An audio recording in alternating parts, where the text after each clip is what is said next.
फैगौ 6 सेप्तेम्बराव आसाम सरकारनि आसाम केबिनेटआ जागोन आरो जों मिथिनायाव नैबे सरकार फैनायनि उनाव प्रति सप्तायाव मोनसे केबिनेट दिसपुराव जिरायदों बा आसामनि गुबुन गुबुन जिल्लायावबो जिरायदों आरो बिनिनो मोनसे पिरियडिक प्रग्राम हिसाबै क'क्राझारावबो आसामनि केबिनेटआ जागोन। दा बे मोनसे सरकारि प्रग्राम बेयाव दुलाराय बर' फरायसा आफादा केबिनेटनि बे जिरायथुमनायाव जोंहा जेबो लोब्बा गैया बा बेयाव जोंहा जेबो माने डाइरेक्ट सम्पर्क गैया खारन बे मोनसे सरकारि बिथांमोननि हाबाफारि किन्तु बे हाबाफारिजों लोगोसे आसाम सरकारनिफ्राय बा बिटिआर काउन्सिलनिफ्राय जोंनिसिम मोनसे मेसेज फैदों जे बे हाबाफारिजोंनो लोब्बा लाखिनानै 6 सेप्तेम्बराव फुंनि 8टा बाजिनिफ्राय 8:30 आरो 8:30निफ्राय 9:15 बे मोननै शिफ्टआव गिबियाव बड'फानि न' माने गामि बरागारियाव आसामनि गिबि मन्त्रि डक्टर हिमन्त बिश्व शर्मा आरो बिथांनि मन्त्रि गदा बिथांनि न'आव थांगोन आरो लोगोसेनो 8:30निफ्राय 9:15 गेजेराव दतमानि थुलुंगापुरियाव बड'फाखौ जेराव माने दोनदों बा बड'फानि समाधि थिलियाव बिथाङा थांगोन आरो बेयाव मोनसे बड'लेण्ड जि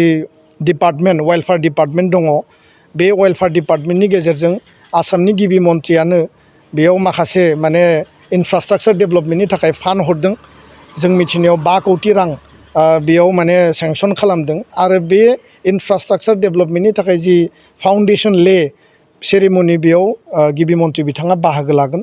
दा जोङो बेयाव नुजाथिगोन आरो जिहेतु बड'फानि जिउ जारिमिननिफ्राय लानानै बड'फानि न'खर बड'फानि गामि बे जोंनि मोनसे आदर्शनि थिलि बे थुलुंगानि थिलि आरो थुलुंगाफुरिया बर' माहारिबाद बर' जातीयताबाद बर'नि थामोनथा रैखाथि सिनायथिनि मोनसे नेरसोन आरो बे जोंनि मोनसे सम्पद आरो बेयाव आसामनि गिबि मन्थ्रिया फैगोन बे सरकारि प्रग्रामब्लाबो दुलाराय बर' फरायसा आफादजों थुलुंगाफुरिजों जेब्लाबो मोनसे नांजाबफानानै खाथि सोमोन्दो दङ आरो बड'फानि न'खरजों सोमोन्दो दङ।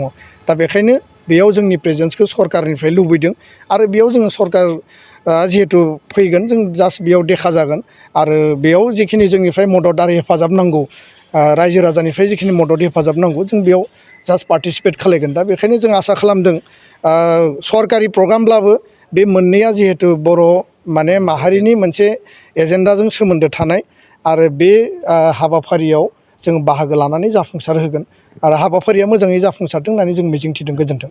শ্ৰদ্ধাৰ কোকৰাঝাৰবাসী জনগণ ইয়াৰ দ্বাৰা কোকৰাঝাৰ পৌৰসভাৰ অন্তৰ্গত অঞ্চলত বসবাস কৰা জনগণলৈ এটা জৰুৰী ঘোষণা আগবঢ়োৱা হৈছে।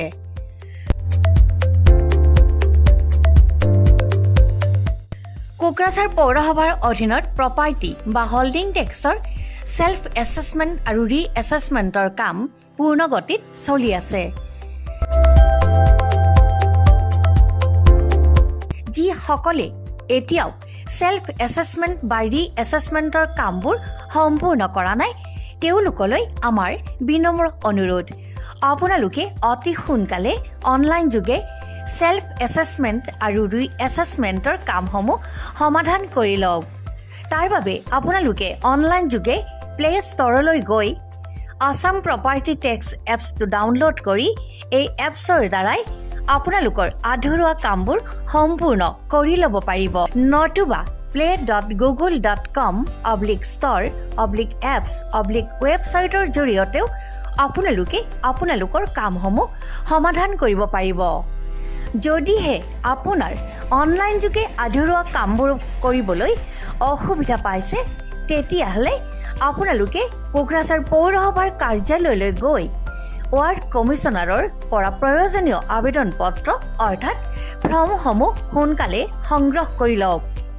বিতংকৈ জানিবলৈ কোকৰাঝাৰ পৌৰসভা কৰ্তৃপক্ষৰ সৈতেও যোগাযোগ কৰিব পাৰিব। ইতিমধ্যে আপোনালোকৰ সহায়ৰ বাবে মেগা কেম্প কাৰ্যসূচী অনুষ্ঠিত কৰি থকা হৈছে। ধন্যবাদ।